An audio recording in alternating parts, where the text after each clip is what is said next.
Hey everyone, welcome to the final bar. Here on a Monday, we do our normal Monday routine, hitting the market from three directions: top-down macro, bottom-up stock picking, sector rotation in the middle. A lot of interesting charts to look at this week as we focus on how the last week really stormed to the upside on Friday. Today, more of a back-to-earth experience, but a nice rally into the close. Let's look at the big picture and how the long-term charts have evolved. Ladies and gentlemen, this is the final bar.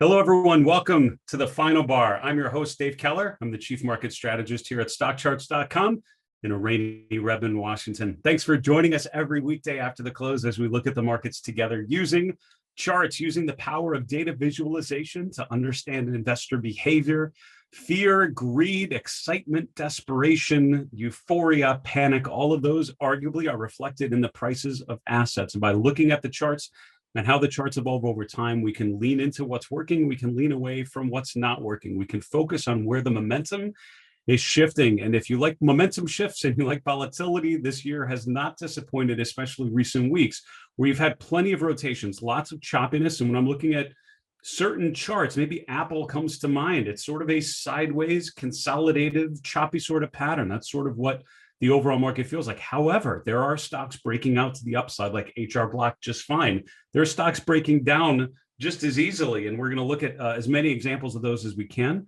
a little later in today's show. Just to start off today, though, I just want to remind you of the schedule coming up Tuesday on the 18th. We have our final bar mailbag, as always. We also have Joe Rabel from Rabel Stock Research. He's one of my favorite stock pickers. It's a pure stock picker, always brings some interesting tickers with him, so it's a good one to watch. On Thursday, the 20th, we have Katie Stockton from Fairlead Strategies joining the show again.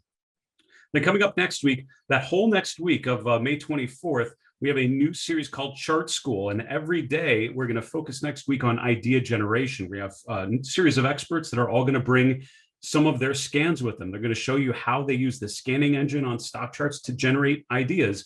You're going to leave the week, if you follow each one of their presentations, with a lot of ideas just to think about how to scan for ideas, how to focus on new opportunities. So I'd certainly encourage you to check it out. Also coming up on May 27th is The Pitch. It's one of my favorite shows. We have three experts bringing 5 stock picks each. They each present their picks. We discuss them as a group. Coming up on the 27th, I will be moderating a discussion with Aaron Swenlin, Mary Ellen McGonigal, and Danielle Shea from Simpler Trading. It should be a ton of fun, and make sure you check it out on the 27th. Let's get on to our market recap. So today, sort of the two sessions almost. You had the morning session with really distributive. This is after the S&P accelerating into the close on Friday, just storming to the upside. Some of the negative patterns we'd seen last week, with Wednesday, sort of being the low. Things felt pretty weak at that point. Thursday, a bit of a recovery, and then Friday just pushing right back to the upside. Today, sort of back down to earth. And the morning session really was more about distribution, with the NASDAQ leading the way lower. By the close, it had recovered a good amount of it back, and the last 2 hours were certainly more encouraging. But, the question is, as always, the long-term trends. Let's focus on some of these pattern shifts, and then we'll look at the big picture through some of the macro charts. So today, what happened? The S&P closed down about 0.25%, the NASDAQ a little bit more than that, the Dow a little bit less. This continues to play into this value over growth overall thesis that we've been in. Certain days last week, you saw technology moving back to the upside, but today, certainly back to the normal trajectory we've gotten used to. Interestingly, on a down day, small caps were actually the best performer. Now, in the small cap space, you have a little more materials, a little more financials, a little more energy than you would in the large cap index. So not surprising that would do well. on a day like today, but worth noting as a general risk on versus risk off, that tends to be more of a risk on signal. If small caps are outperforming, it shows overall strength. The VIX, by the way, higher, getting back up toward 20, but not quite making it. 10-year yield's a little bit higher to 164, and the dollar essentially flat. The dollar index, if you look at the dollar sign USD, you'll see it's in a downtrend, and that's after having a nice move higher. We'll look at that chart here in a minute, but that's certainly a theme that continues to evolve. If you're long gold, which was up 1.1% today, and you're short Bitcoin, which was down 4.7 today, that's actually been a fairly decent trade in recent weeks. And that's kind of funny because for a while that has not been the case. You of course, have been better off owning Bitcoin than pretty much anything. Most cryptocurrencies have outperformed hard assets like gold for a while. But if you look at the last couple of weeks, that has really shifted. And I think that indicates, potentially a risk-off signal, that move away from the cryptocurrency space. Bitcoin bouncing around 42,000, which is a long-term support level, is very much a sea change from the euphoric, consistent uptrend when it's up in the 50 and 60,000 range. We'll look at that chart here in a minute. We'll come back to sectors because we'll have an opportunity a little later. But let's look at a chart of the S&P 500 and see how things are playing out. So what's interesting is if you take a step back and just look at what's happened, for the last month, we literally have gone nowhere as the S&P 500. Now, there have been plenty of movements around this, but I think the chart of the S&P, while it looks different from the chart of Apple, it's not that different in terms of the overall message of it, which is a consolidation pattern. This is telling you a market that, in the last month has made a higher high and a lower low from the last little range here. So it's sort of an expanding range, and that's, very much a consolidation pattern. Apple more in a symmetrical triangle kind of consolidation, but overall, very much sideways. So if you look, this pink line is the 4120 level. Those are the lows from mid-April. We broke below it. We traded right back above it. And that's sort of the middle of this range that we've been in for a while. Long term, the models that I track and update every Friday just barely remained positive on Friday. It was the strength of Thursday into Friday that moved them back from bearish back into bullish, especially on the short-term time frame. So it remained bullish on Friday's close. I'll update it again this coming Friday. I don't have a huge problem with that because we're not far off of all-time highs last week. However, I think, the fact that we broke a short-term support level for me is sort of the most recent signal to pay attention to. And I think this support line that we're looking at from the October lows to the March lows, lining up with the lows from last week, also lining up with the 50-day moving average, sort of that 40, 50, 40, 70 range is really, really important. I think remaining above that trend line is very, very key to the bullish argument. If you force me to make a call, is the next 10% move higher or lower, 5 to 10% move, I'd have to say lower just based on what I've seen.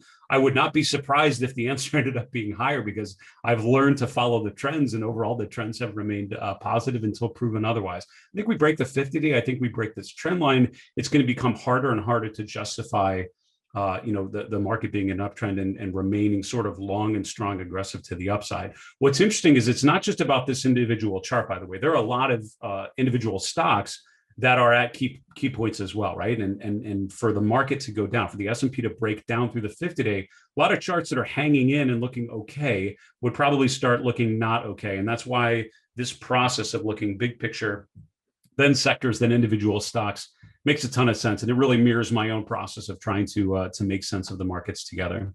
Let's finish off just looking at the macro chart list. This is a chart list I call intermarket analysis, just hits on some of the key themes to pay attention to. Rates have essentially been sideways as well. I mean, if you look at most charts, there's a lot of them that are sort of sideways right now. It's why it still feels like a market in transition. While a lot of things haven't broken down significantly, they've paused. And the question during this sort of pause is what emerges in the leadership role, what emerges as sort of lagging and struggling. And I think you're seeing signs on a day like today, what emerges is higher rates. What emerges are the value plays that are working today, energy, materials, financials, perhaps.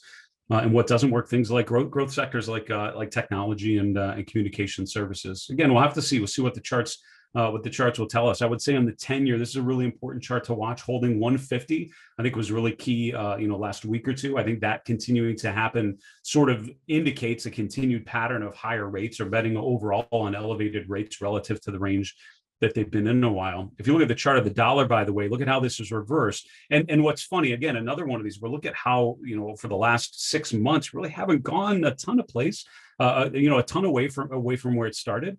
But overall, if I, had to pick a direction, overall, this is weaker rather than stronger. And I show that by the fact that we rotated back to the positive side, broke above the 200-day moving average for about a week, then came right back below. It wasn't able to stay. It didn't even make it to the Fibonacci resistance level, didn't make it back to the September highs. This is not a market that's resilient. This is a market that continues to disappoint. And there have been a number of times in the last year or two where the dollar has had the opportunity to rotate from a pattern of distribution to a pattern of accumulation. It has failed in every one of those attempts.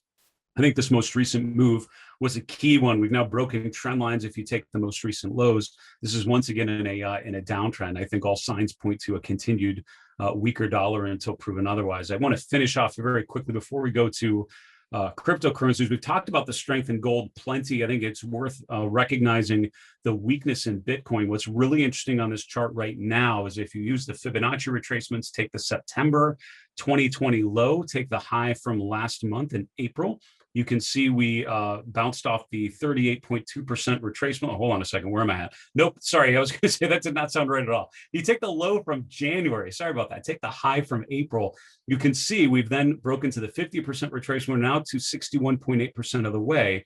That's actually perfectly in line with 2 points, the late February swing low and the early January high, right? So that line, that price level around 42,000 certainly has meaning to Bitcoin. We're right there. If we break that, I think that clears the way to much lower lows. I think that's when you have to start looking at 30,000. That's where you're looking at the January low, which seems crazy that Bitcoin would get all the way there, but 44,000 sounded crazy when we were at 65,000, and we've done it. So I think overall, the fact that we've broken some interim lows, we've made lower highs, lower lows, the path of least resistance on something like Bitcoin certainly appears to be lower. I would absolutely be keeping an eye on this oversold level, which is not quite there, but could be very, very close. That's our market recap for today, focusing on some of the big picture themes. Let's go to our next segment, sector setups. This is where we focus on the 11 S&P sectors and how they're rotating around the benchmark in the middle. By the way, if you're not familiar with this methodology, this is the RRG, the relative rotation graph that Julius DeKempeter, one of our fellow contributors, created. His show, Sector Spotlight, does a really good job of breaking this methodology down, and his articles on the articles page also do a great job of illustrating the discipline here. But in general, we're looking at the 11 sectors and how they're rotating around the S&P, which is at the crosshairs in the middle. This is using the daily RRG, so this is more of the short term. I usually look at the weekly, which is the longer term, and the daily, which represents more of the short term rotation. The long term has continued to favor energy and financials over most other things, although that's rotated as the momentum has come off of that trade a bit. However, on the daily RG, which shows you more of the tactical rotation of these 11 sectors, look at what is in the upper right corner. Furthest to the upper right is stronger. That's in the leading quadrant. That's improving momentum. Those are the types of sort of long and strong sectors. Those are the places that in general you want to be. Energy, materials, financials, industrials. What's after that? Consumer staples and healthcare. And I'm less excited about those sector bets only because within something like staples or something like healthcare, there are plenty of charts that look decent, right? So in consumer staples, you have something like Hershey's or Mondelez or Philip Morris, which are actually not bad charts. But you also have some charts that are relatively weak, with relative strength is really not impressive. And so, do you want to wholesale, get exposure to that sector, or is it more opportunistic and looking at individual names? I could argue the same thing about healthcare. While there are plenty of decent charts, and there are probably now, I would say the biotechs more than ever, maybe some of the big pharmaceutical names like McKesson, like Merck, holding up pretty well. We'll try to get to as many of those as we can. There are also some, healthcare charts that are more in pullback mode, really testing the lower end of that. And so, I'm less excited about broader exposure. When I look at the charts in the financial sector, it's hard to find charts that don't look pretty good to exceptionally good. It's sort of in that range. Whereas in healthcare, you have much more of a differentiation between what's working and what isn't. In something like financials, arguably in something like materials, and especially something like energy, right? The average chart, if you take a certain chart, chances are it's looking pretty good. And I think that tells you why the sectors are in good shape. This shows you why value versus growth, if you look at a simple ratio, has very much been leaning into value recently. And I don't see any signs that changes because when you're looking at the technology sector from the bottom up, it's not super good. I tell you, the one that surprises me when you look at the overall individual sector charts, if there's an outlier where the individual charts look a lot better than I think the sector, it's probably consumer discretionary. The XLY is relatively low. Now, what you have to remember with the XLY, it is cap weighted into essentially three main stocks. It's Amazon, Tesla, and Home Depot. Those three stocks are a huge weighting, and Tesla obviously breaking down, Amazon not as good as other charts out there. So while you have in that sector things like the apparel stores, Gap and L Brands doing beautifully, home builders, auto parts, all sort of holding up very, very well. You also have things like Tesla and Chipotle and others that are relatively weak. And so I think that the challenge is, again, that might be one where it's more of a stock picking exercise, and you look for some of those groups that are working. Half of the top 10 stocks right now are things like Kohl's and L Brands and maybe Ross stores. I don't know what all is in there without looking, but those are the types of names that have been in pretty good uptrends.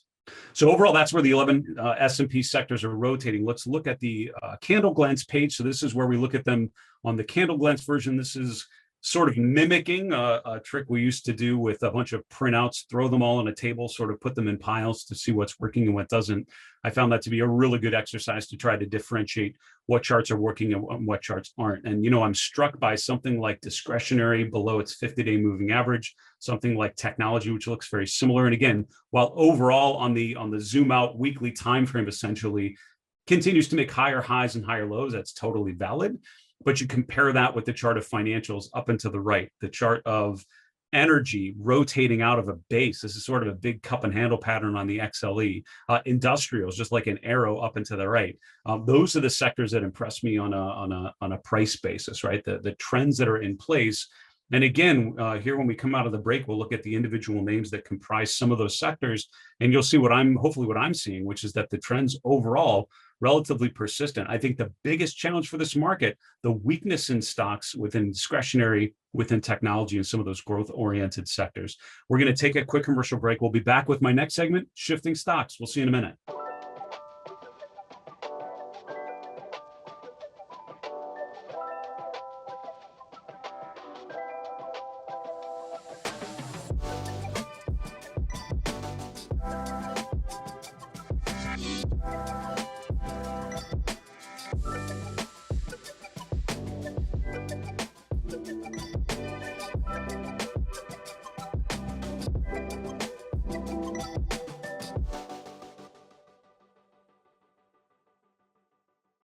Hello, everyone. Welcome back to the Final Bar. This is Dave Keller here at StockCharts.com. It's so good to have you join us every weekday after the close for our show. As a reminder, we'll do a mailbag segment on Tuesday's show, again on Friday. We'd love to hear from you, particularly questions that come up as you are analyzing your own charts. Our goal with StockCharts TV is give you the tools, give you the education, the inspiration to chart more and chart often and learn some lessons from that. And we are here to help you as you run into challenges or questions. The Final Bar at StockCharts.com is our email. We're on Twitter at FinalBarSCTV. On our YouTube channel, just put a comment below the video that you're watching. We would absolutely love to hear from you. We hope to incorporate one of your questions on our next mailbag segment on Tuesday. Also, as a reminder, go to StockChartsTV.com, use your email, set up a free account. You can start watching all of our fantastic content immediately on demand, save shows, remember them, bookmark them, do whatever you want with them. Go to StockChartsTV.com. We are also on all the app stores. Just search for StockCharts TV on demand. Our next segment today is called Shifting Stocks.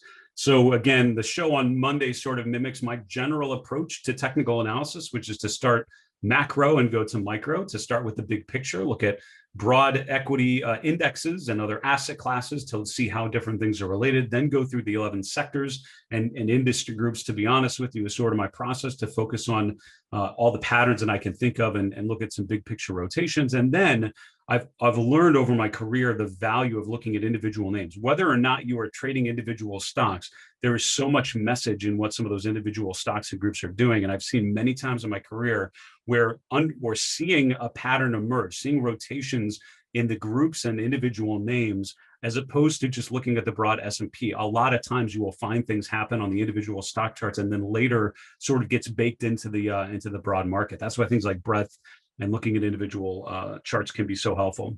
Let's go through as many as we can. I tend to have a big list after the weekend into Monday when I look at all the S&P names and other charts. I got a list of tickers. I'll get through as many as I can. We're going to start with communication services.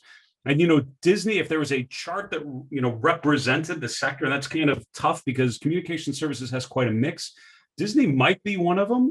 Disney's in a tough position, right? Earnings last week, which certainly, the price is looking heavy here. It's broken down through recent support levels. So certainly on the tactical time frame, the trend is down. You can see on a relative basis, it's breaking down while other sectors are holding up and performing very, very well. We're nearing support in a very important place. Around 160 is the low from January, also the 200-day moving average. That's why I think this is a really important chart to pay attention to, especially as the RSI becomes oversold here. We're sort of nearing that point where if you're bullish on Disney from a fundamental perspective, you buy into the idea of theme parks reopening and a chart like this is going to work. We're kind of nearing the point where the chart has to start working, or all of a sudden it really looks bad, right? You break down through the 200-day, you break down through, the lows from January. All of a sudden it's starting to look, like other charts that aren't doing so well either. Tesla and others breaking down through their 200-day. Chipotle is another one. Also, we'll try to get to some of those here in a moment. So that's an important chart to watch, and certainly one that has a lot of visibility. AT&T, a really crazy chart. And if you look at the chart of Discovery, DISCA, you'll see a similar kind of crazy thing. Both of those gapped up on the news about AT&T and sort of spinning off the media component, combining with the HBO Max and all of that from so sort of a bit of a shuffling around of some of these media groups, and both stocks gapped higher, but traded lower. So this is a crazy, I don't know if I would necessarily call this a bullish engulfing pattern, because that's sort of a different take where you have a big up day followed by a big down day, but it's hard to see today as anything but negative in terms of gap up on the initial excitement. But then once people digest the reality of it, both of them trading lower. So AT&T had really been in an incredibly strong point. We'll see what sort of follow through there is, tomorrow through the rest of this week, but certainly a crazy, an unusual candle with an unusual amount of volatility, but directionally, certainly finishing in a position of weakness. And by the way, I should mention, while I'm seeing a sector like communication services mixed, I will tell you absolutely, if you ask me in every sector, show me a chart that's working and is going up and to the right, I can show you one.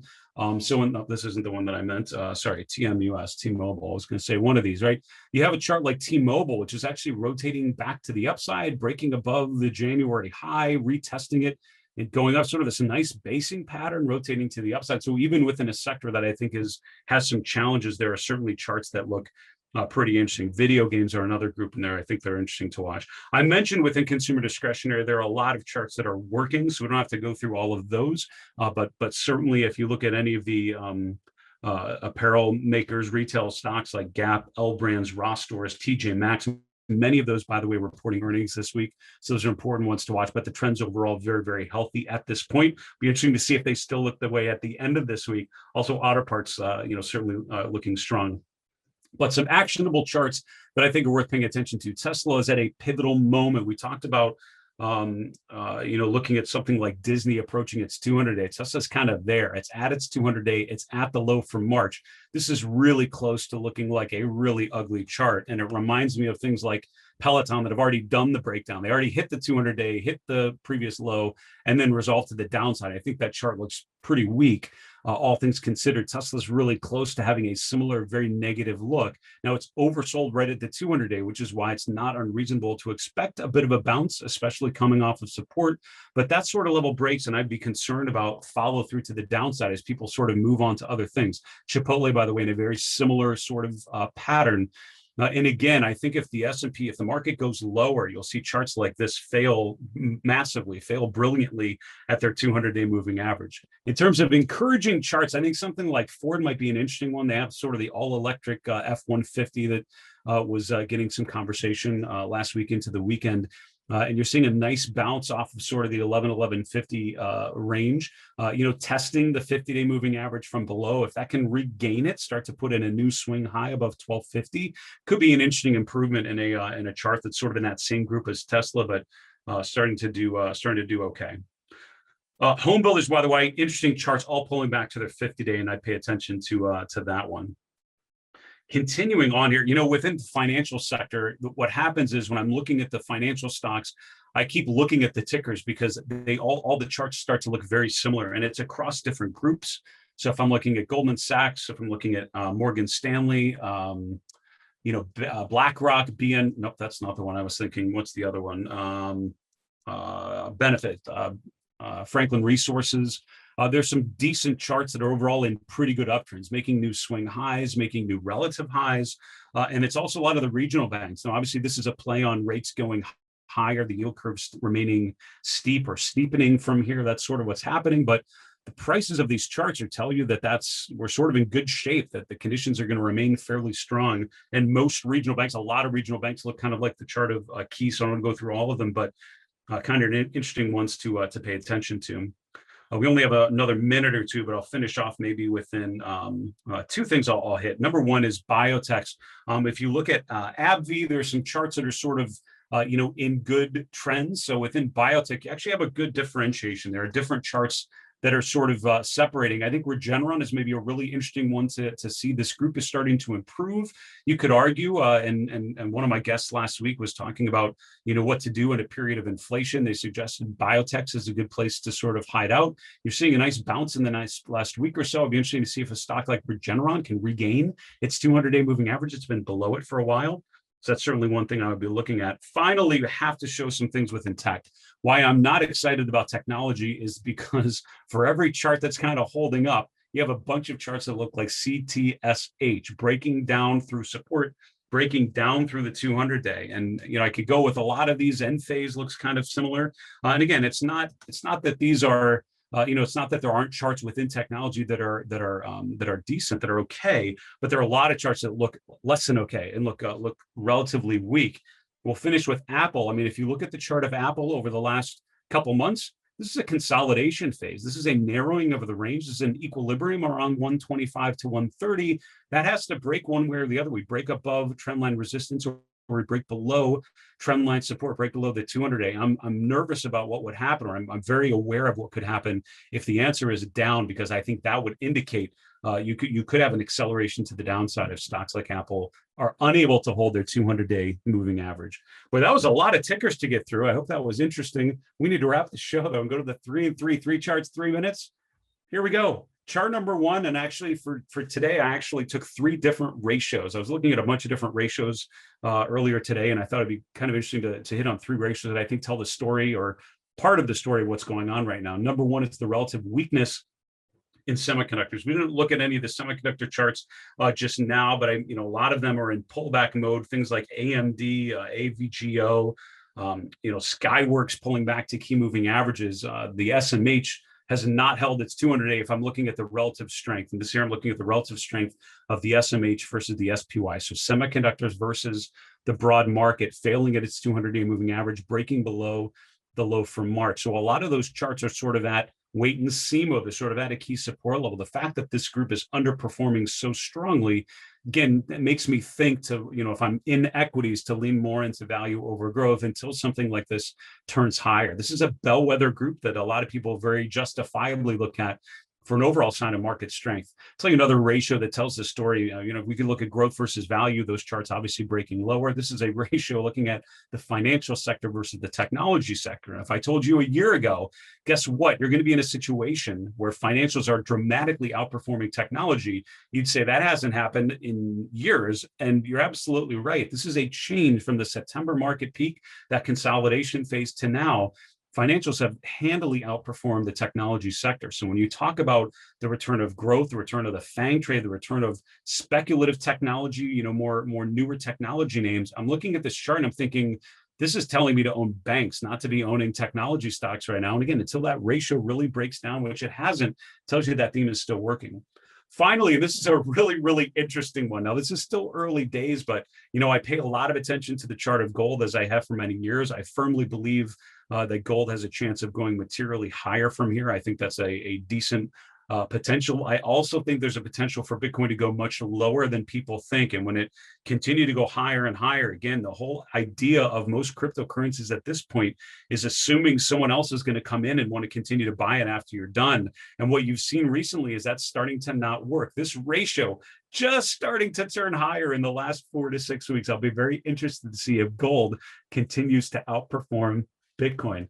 Folks, that is our show for today. Thank you so much for joining us every weekday after the close. As a reminder, we'll do another mailbag segment on Tuesday's show. Get us your questions, the final bar at StockCharts.com. For StockCharts.com in Redmond, Washington, I'm Dave Keller. Be safe. Have a good night. Hey, Grayson Rose here with StockCharts. Thank you so much for watching. I hope you enjoyed that video. If you did, consider giving it a like down below, maybe leave us a comment, and if you're new to the channel, you can subscribe at the link up above. We're gonna bring you daily content from an incredible collection of technical analysts and financial experts.